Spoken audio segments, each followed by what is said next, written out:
All right, so I'm gonna trim this lid with the flange. So I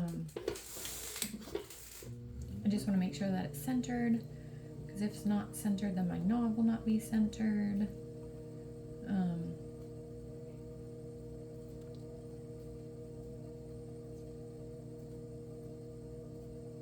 So take your time getting that centered. And then just make sure you hold the top. Start trimming.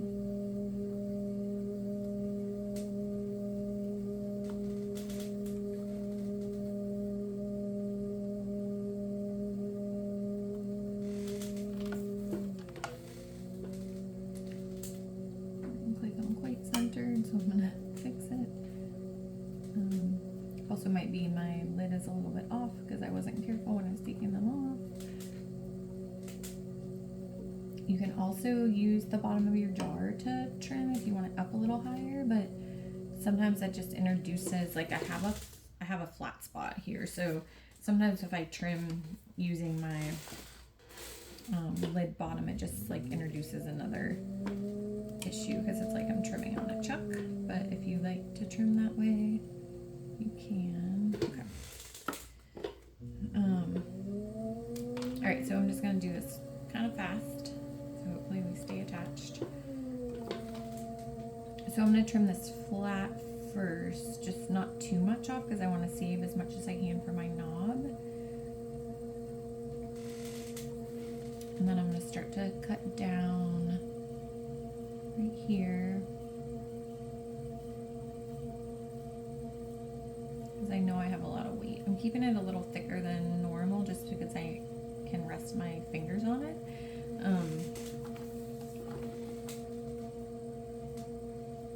Alright, so I'm going to start thinking about my knob shape.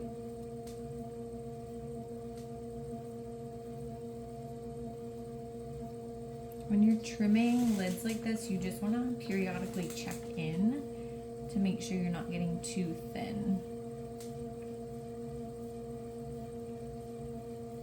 because you don't want to cut through your lid, especially because it's just really hard to make a new one that's going to fit on your jar because of shrinkage. All right, so I'm just going to check in, got a bit of space there, and then center again. Remember, take your time centering when you're trimming.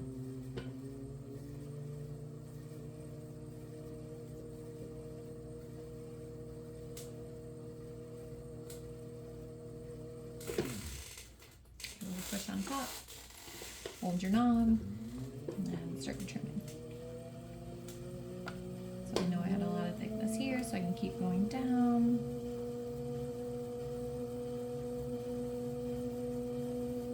And smooth this part out. You know, I can use a rib to do this smoothing too, when I'm all the way done getting that knob complete. Alright, so I want to make sure this is really nice and flat on top.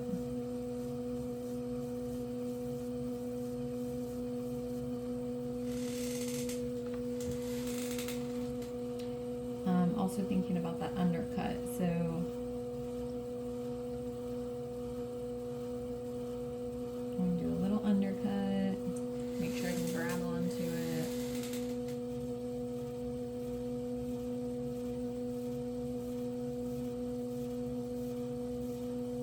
And probably bring it up a little more. Just check in with your thickness every once in a while.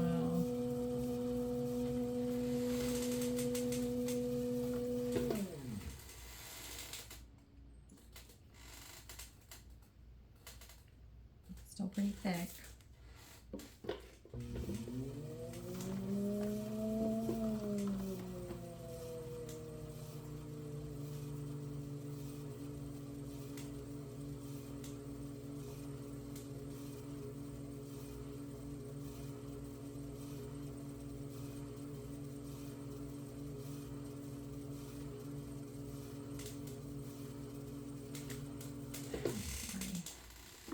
centering.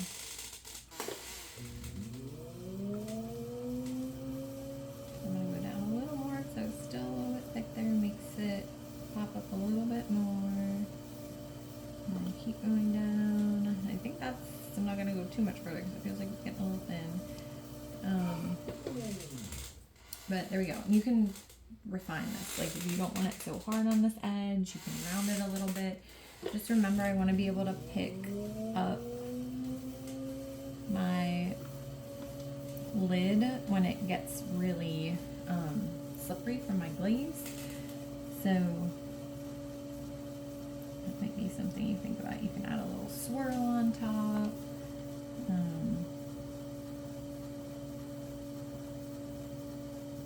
can make it flat in there and put a little picture of what's in your jar. Like you decide how you want to do it. Okay.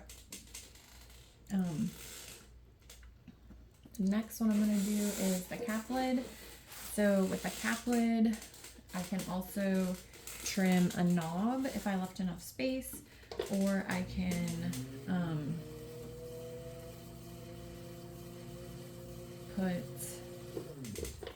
attach a knob. So I'm going to trim this down all the way flat first, just because traditionally like cap lids are pretty flat.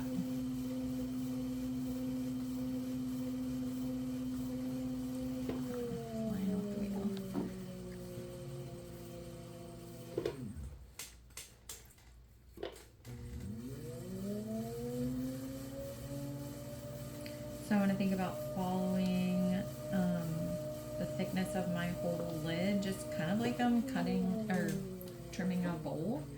You can see mine keeps coming off, so maybe you want to use slugs on yours. Plus I'm trying to do it pretty fast, which is working against me. All right.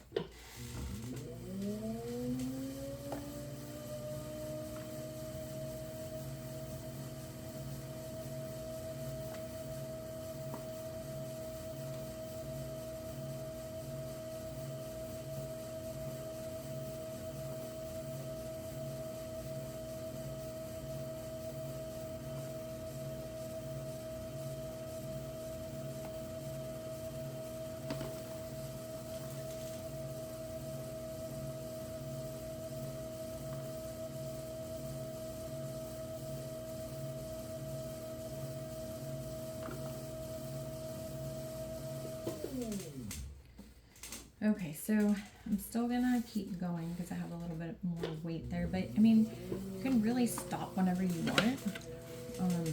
It just depends what you want your lid to look like.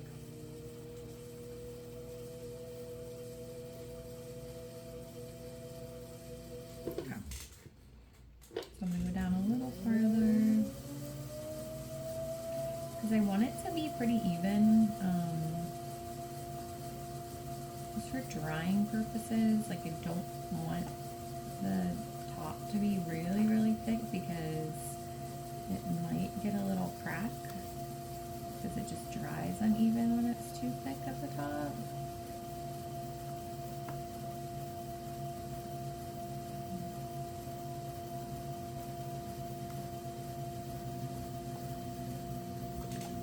All right, and for this one, I'm going to show you how to attach a knob. If you wanted to after the fact.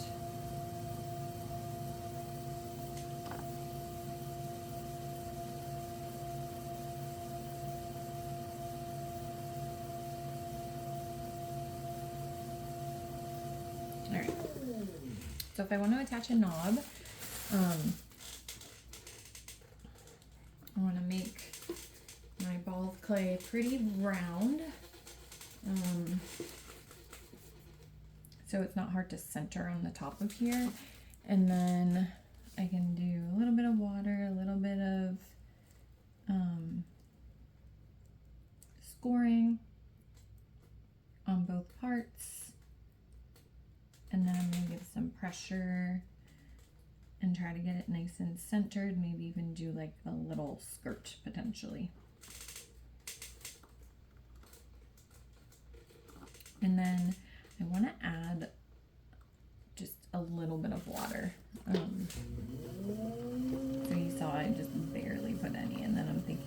pushing,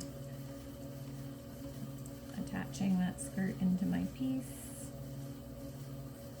and just a little bit of slip. Because I don't want to introduce too much water to this, because then I will potentially get a little crack. So you can use like the back of your fingernail. You can use a rib just to kind of really get that nice and smooth in there. I can use my trimming tool if I want to like trim off like extra that might not be exactly centered.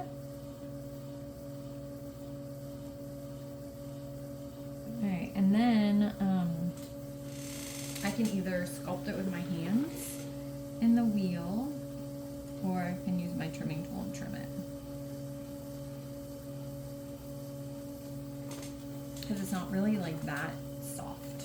Because, you know, I'm trying to match the consistency, so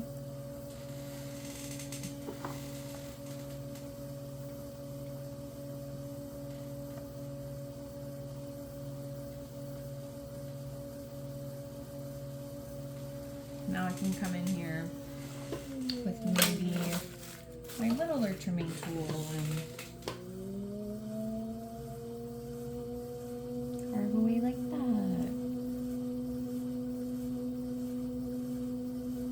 I just want to make sure that I'm going to be able to pick this knob off. So that gives me like some ledges that I'll be able to pick it off if I want.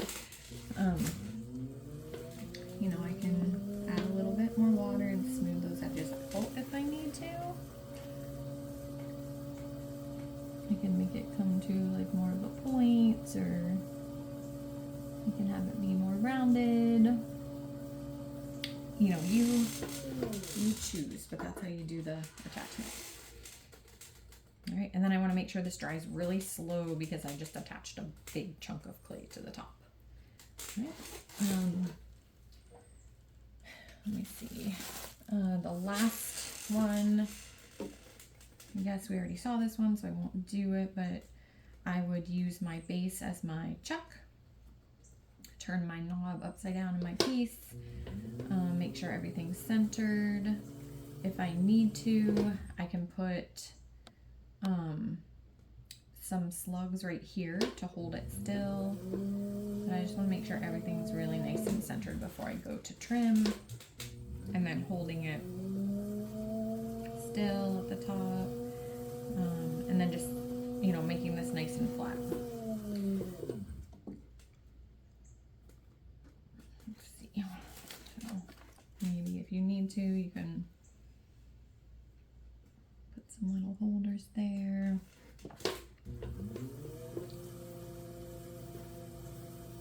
Alright.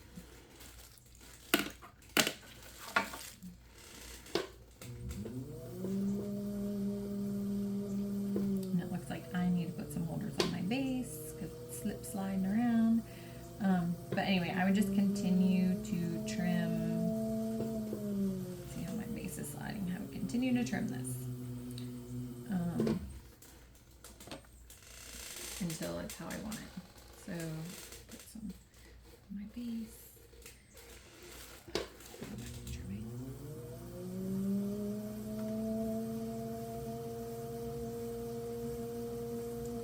So even with this one, I would periodically check in and just see like how thick I am. If you want, you can put like a little foot ring on this.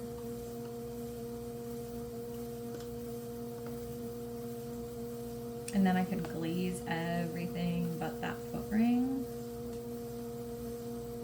And fire it separate from my pot. And then almost everything would have glaze on it, like if you wanted to really have it glazed.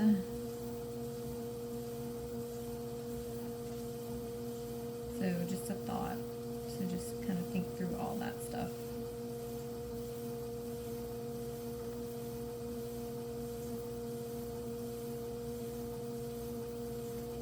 Oopsie. Alright, so then I would be able to like glaze everything, all this, and I would leave this unglazed, and I could even glaze this inside part if I wanted to protect it more from, you know, from whatever I'm putting in there, salt, sugar, you know. All right, and then this was the inside of my other covered closed form, so I can go back and refine.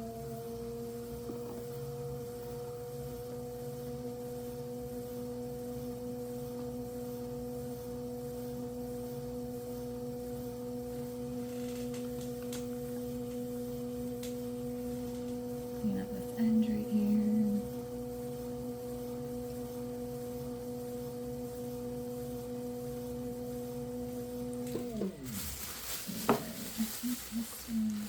So then I have to work with this to get it to fit inside of here. The only problem with this one is that since I did put this knob on top of here, I can't really use my base as a chuck.